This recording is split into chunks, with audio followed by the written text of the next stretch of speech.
bamutya bagala balungi bekumira kusenga Faith 256 mbaniriza ate nate olunaku olwaleero kansubire muli bulungi yonna gye musinziira okubeera nga mundaba oba nga mumpuliriza mumanyi okuyomba nti senga tukulaba nkola live ne mundaba kyemugala temundaba. Anyways, olunaku olwaleero tugenda kwogera ku bintu by'otasaanye kukola ku bbeere lya mukyala, ebintu by'otalina kukola bbeere lya mukyala nga muli mu nsonga z'okweweweeta oba mu nsonga z'okwezina.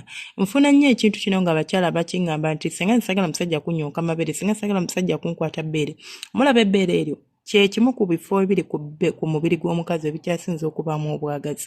Yes, ebbeere teriringa bw'olaba omusino oba nga bw'olaba ebitundu bye ebyekyama nti ostrokinga musino oba oweweta musino omuntu like you press on it omuntu n'akyamukirawo nedda. But bw'otegeera engeri gy'olina okulikwatamu, which I believe twakavaring a day or topic kweri ku channel kunene osobola okukebera oba twateekawo massage w'ebbeere oba empeweeta y'ebbeere, twakola live namba bwemba seerabidde nga twogera ku bbeere. But leero njala kwogera ku bintu by'otalina kukola because that is the part I didn't cover oba ye part yotakavaringa. Abasajja abamu ate bye mukola nga mulowooza bye muyina okukola. Simanyi oba onfunye nti abantu abamu osobola okukola ekintu nga golowooza bw'otyo bw'olina okukikola naye ate ng'engeri gy'okikolamu munne muleetera okwetamwa, munne muleetera okubeera nga tayagala kiddamu kikola, munne muleetera okubeera ng'agamba simanyi oba ontegera nti omukazi ogenda okuleeta omwago ku bbeere ne yeesikawo bw'ati ne yejjawo abamu openly n'akigamba sikyagala tokikola kubanga oyina engeri gy'okikolamu. Ekisookera ddala ate ng'eno ensobi abasajja abasinga mwena mugikola, onuuna ebbeere ly'omukazi ng'olinga omwana omuto. Era ebbeere eryo teribalinuuna, tokwata nywante yo n'oginuuna ng'olinga ayonka. Like omanyi munansonyiwa kye ngenda okukozesa naye omanyi akabwa nga kayonka ng'enjala ekaluma. Omusajja anuuna ebbeere n'asika enywante yo gy'olaba eruma ekuluma, ate omusajja bw'alinuuna bw'atyo n'aliddingana livaamu amata, litandika okutonnya amata, omuntu n'abeera ng'ayonsa omwana. So tobeeranga mwana muto nti oyonka ebbeere tulizenyerako buzanyisa enywante bagizanyisa buzanyisa bagitiizinga tebaginuuna kugiviirako wena n'osika n'amaanyi mangi ng'olinga oba alina ky'onoonya ky'olina okuggyamu. The whole purpose is kumuwa bwagazi, kumuwa ssanyu, kumuwa pleasure, si kubeera ng'ate omunuuna sitayire gena omuleetera okubeera ng'alumizibwa. So ekyo kifu kijja ku bintu by'okola amabeere g'omukyala. Ekirala, abamu mukwata engalo zammwe n'okuba ku bbeere bw'oti n'otandika oddikubako ng'okuba ku nnywanto. Ngenda kukugereza olaba ng'omukazi ng'omusajja we naakwata omukirago n'enzira eno waggulu ku kitwe n'etandika okukubako bwenti, it's called flicking, like nga nkubako n'olugalo bwenti nga ngasa olugalo nga nkukuba. Omanyi obulumi bw'osobola obulala ebbeere eryo bwe lityo bwe liruma.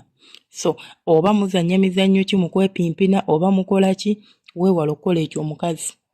Abakazi balina ensonga lwaki tebakyayagala bakwata ku mabeere ab'enjawulo era n'ensonga zaabwe ziri valid because muyina bye mukola nga mulowooza bye mukola bye bituufu naye ng'ate si bye bituufu. Namba 3, tonyiga bbeere lya mukyala. Abasajja abamu muyina omuze, osanga omukazi ng'ayimiridde n'ojja n'omuva emabega ati n'oyisa emikono gye emabega n'ojja n'okwata ebbeere n'olinyiga. Oh my God, kinyiiza, kitama, abakazi tebakyagala. Omukazi woba omuvudde emabega ng'oyagala muweta mabeere, tandika mpola, yisa emikono gye emabega ojja oyiseemu okapinga oba okwata emikono gyo gyonna ku bbeere, then oliweeweete gently. Ebbeere, omubiri gw'omukazi in fact sina bbeere lyo, omubiri gw'omukazi tulina gwa approaching with gentleness, like very gentle and loving. Si kubeera ng'olinga babali, like barbarians, you know, that barbaric approach gye mukozesa omuntu n'omukwata n'omunyiga ebbeere. Bannange ebbeere liruma, ebbeere liruma. Omukazi n'abeera nga tayagalira ddala mukwata ku mabeere. Abamu bambi they have those past traumas nti either relationship gyalimu omusajja alinga abimukola ate nga ne bwamugamba omusajja tawulira asigala abimukola, kwegamba oba okitegeera. Omusajja ne bwasigala omukazi ne bwamugamba omusajja asigala abimukola, kati wayawukana naye awulira tayagalira ddala kugezesa ku mulala era agambirawo nti nze ondaba wano ku mubiri gwange ebisigadde byonna weerirejje nga bw'oyagala naye mabeere gange gaveeko. Ensobi endala gye mukolera ku mabeere kwe kufokasinga ku nnywanto yokka. Yes, ebbeere eryo liraba bw'oba olitunuulidde. Kati njagala nkubulire ebbeere lirina nerve endings. Ze nerve endings ezisinga obungi ziri ku nnywanto, but neeno yonna ewasigadde waliyo obwagazi.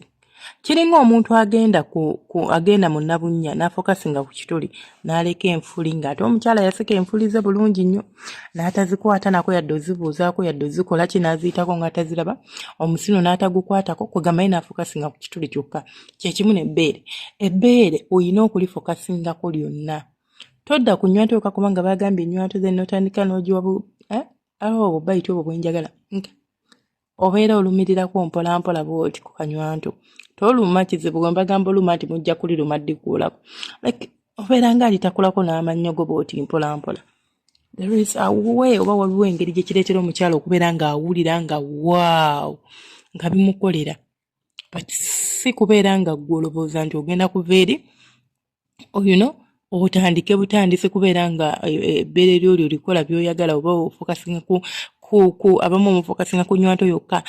Ekirala tokwata bbeere lya mukyalo oba tokwata nnywanto eyo n'ogitwisting oba n'oginyoolamu bw'oti. That gives you pain.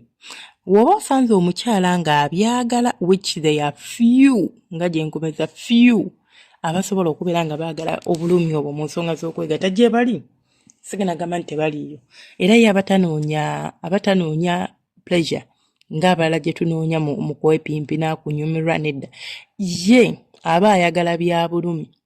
Omukazi gw'osanga n'agamba nti omusino gwe ayagala ogukuute si guyisako mbu gently mbu stroking ye ayagala bya kibuli n'agamba njagala kunsabula mpi ne bagamba nti waliwo omukazi waliwo omusajja yangamba nze singa sikyabitegeera omukazi gwe nafuna simanyi oba yagenda mu bwenzi oba yabaaki n'angamba omukazi amugamba amukube kibooko nga bali mu kwepimpina kibooko nozaayogerako zino ez'amasanso tebazikuba nabwe batyo. It's just a playful act where someone just spanks you a little bit n'owulira bulungi but mukuba ebintu ne mugenda ne mubikola naye ng'engeri gye mubikolamu nkyamu si engeri entuufu gye mulina obikolamu. So unless omukyala oyo ayagala ebintu by'obulumi then you are allowed to do ebintu ebireeta obulumi. Naye ebbeere liruma gwe nga bw'olaba nti omukazi bwe yandizze n'akwata ku manege n'aganyiga amanege ago tumanyi baga romance nga balina engeri gye bagazanyisaamu kati gwe n'ojja n'oganyiga bunyizi bw'oti omusajja taliddamu kwesiga mukazi yenna mukwata ku manege kunga bw'owulire gakuluma n'owulire nga gakuluma n'ebbeere bwe libeera lisobola n'okulumira ennaku ng'omusajja alizannyiddeko eby'ekiralo. Then ekintu kyakyo talina kukola mabeere ga mukyala kwe gakwata n'olyoka oganyiga ng'olinga anyiga obummonde. Omanyi buno obummonde bwe tuyita mashed potato like babufumba obutokosaako then n'omala n'obunyiga n'ekisotta ne bufuuka nga akawunga kakati ne bukola ekimere. Kati waliwo omuntu ajja ku bbeere ly'omukazi n'alyoka akwata omukono gwe n'agubwatukira ku bbeere n'alyoka alinyiga ng'alinga alisotta mukwano nedda bambi ebbeere tebalikwata bwe batyo. Then n'ekirala kye ngenda okusembyayo ky'otalina kukola bbeere lya mukazi kwe kusika ennywanto eyo. Mukwata ennywanto eyo n'ogisika bw'oti nga bw'ogita n'ogisika nga bw'ogita waliwo abasobola ogisika omanye ekizibu kye tulina nti osobola owulira ebintu nga waliwo senga abisomesa waliwo kojja abisomesa gwe n'otategeera ki kyeyabadde asomesa. This is why I always ask you people making sure otegedde omuntu ky'asomesa. Bw'oba olina enamba y'essimu y'eyo omuntu oba olina access y'eyo omuntu nti osobola okwebuuzaako to further understand kiki kyabadde ategeeza rather than okubuuka obubuusi ku gwe ky'oba olowulidde nga gwe omuntu n'ogera nakyo. Ebbeere eryo waliwo engeri gye basobola odisikamu in a very romantic way which kyova nze nina byesisomesa nga nkimanyi abantu mbamanyi. I'll not teach this. Omuntu ayinza obutakitegeera ye n'akitegeera bulala unless nti abantu abamu baagala kubeera ng'alabako nategeera akikoze bw'atatera ne bw'alaba asobola okukiraba ate era sitiro n'asigala nga takikola nga bwe wamulagidde nga ye akola nga bw'ayagala kanyongere mukyeke essanyu linaabaliwo omu natamanya nti aba ayonoona bwonoonyi. Tosika nnywanto ya mukazi. It's kind of to me disrespectful omuntu okunsika ebbeere bw'oti kiki ky'otegeeza okola ki and it's painful.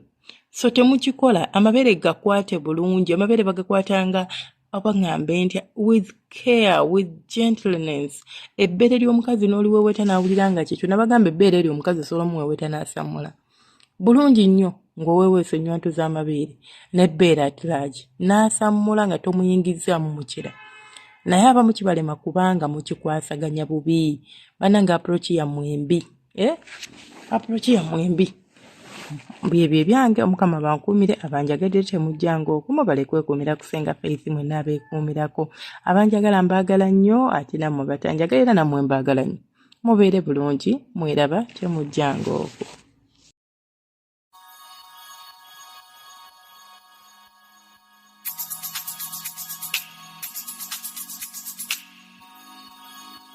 Yeah, yeah.